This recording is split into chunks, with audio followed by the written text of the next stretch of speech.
Hello viewers, আমি সম্রাট। আশা করছি তোমরা ভালো আছো। তোমরা দেখছো আমার এসএম টেকনিক্যাল চ্যালেঞ্জ এবং আজ তোমাদের সামনে খুবই গুরুত্বপূর্ণ একটি আপডেট কিন্তু আমি নিয়ে চলে এসেছি এবং তোমরা ভিডিও থাম্বনেল থেকেই তোমরা বুঝতে পেরেছো আপডেটটি আমি কী নিয়ে আজ তোমাদের সামনে আলোচনা করতে চলেছি। এবং ভিডিওটি শুরু করার আগে তোমাদের কাছে প্রত্যেকেই রিকোয়েস্ট, যারা এখনও পর্যন্ত চ্যানেলকে সাবস্ক্রাইব করোনি, চ্যানেলকে সাবস্ক্রাইব করে পাশে থাকা বেল বাটনটি অবশ্যই অল করে সরকারি আপডেটগুলি পেতে চলে দেখে নেওয়া যায়। সকলে কিন্তু জানো কিন্তু আমাদের ভারতে কিন্তু সিএ কিন্তু চালু হয়েছে এবং অনেকেই তোমরা ভাবছো যে এবং সিএ মানেই কিন্তু এবং দেশের নাগরিকগুলোকে কিন্তু অন্য দেশ তাড়িয়ে দেওয়া হবে যাদের নাগরিকত্ব নেই বা কোনো ডকুমেন্টস নেই, এবং সেই বিষয় নিয়ে তোমাদের সামনে এই ভিডিওটা আলোচনা করবে। যেগুলো দেখে নেওয়া যাক কী বলা হয়েছে বা সিএ মানে কী বটে এবং কী কী সুবিধাগুলি কিন্তু মানুষ পাবে। এবং দেখে নেওয়া যায়, দেখতে পাচ্ছি এখানে আবেদন করার ফর্মে জানতে হবে যে এবং আবেদনকারী পাকিস্তান বা বাংলাদেশ বা আফগানিস্তানে কোনো এলাকা থেকে এসেছেন কিংবা তার প্রমাণস্বরূপ বা উল্লেখিত বা নথি বা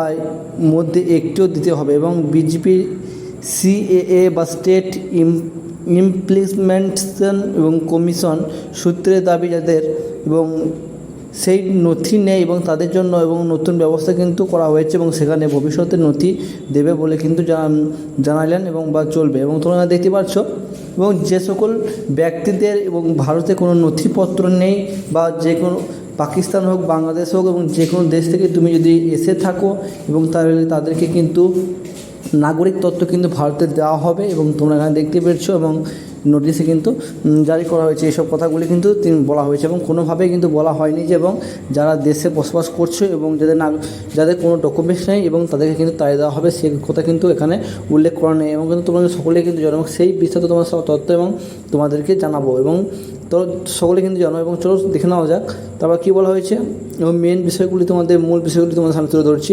এবং যে সকল ব্যক্তিদের তোমাদের আধার কার্ড কিংবা ভোটার কার্ড যাদের ডিঅ্যাক্টিভেট হয়ে গিয়েছে বা অনেকেরই কিন্তু সকলে জানো কিন্তু এবং যারা পশ্চিমবঙ্গে বসবাস করছে এবং অনেকেরই কিন্তু ডিঅ্যাক্টিভেট হয়ে গেছে আধার কার্ড এবং তারা কিন্তু সকলেই কিন্তু ভয়ের মধ্যে রয়েছে এবং তাদেরকে নাগরিক তথ্য কি দেওয়া হবে না কি বা অন্য দেশে কি তাদেরকে তাড়িয়ে দেওয়া হবে তাদেরও কোনো ভয় নেই এবং কারণ তাদেরকেও কিন্তু নাগরিক তথ্য দেওয়া হবে। এবং যে সকল ব্যক্তিরা বর্তমানে এবং ভারতবর্ষে যারা বাস করছেন এবং তাদেরকে কিন্তু নাগরিক তথ্য দেবে এবং সরকার সেটা কিন্তু জানিয়েছেন। এবং যে সকল ব্যক্তিরা এবং ভারতবর্ষে বসবাস করছে কিংবা কোনো ডকুমেন্টস নেই বা কোনো আধার কার্ড বা ভোটার কার্ড কোনো ডকুমেন্টস ছাড়াই কিন্তু তারা বসবাস করছে এবং সে সকল ব্যক্তিদেরকেও কিন্তু নাগরিক তথ্য দেবে ভারত সরকার, এটুকু কিন্তু তিনি জানিয়েছেন।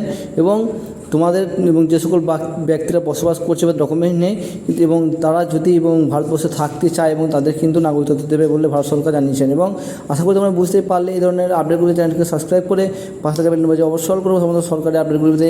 এছাড়াও যাদের ডকুমেন্টস নেই বা তাদের কোনো চিন্তা নেই এবং যে সকল ব্যক্তির আধার কার্ড ডিঅ্যাক্টিভেট হয়ে তাদেরও কোনো চিন্তা নেই এবং সকলেই ভালো থাকবেন, সুস্থ থাকবেন। Thank you. দেখা হচ্ছে নেক্সট ভিডিও।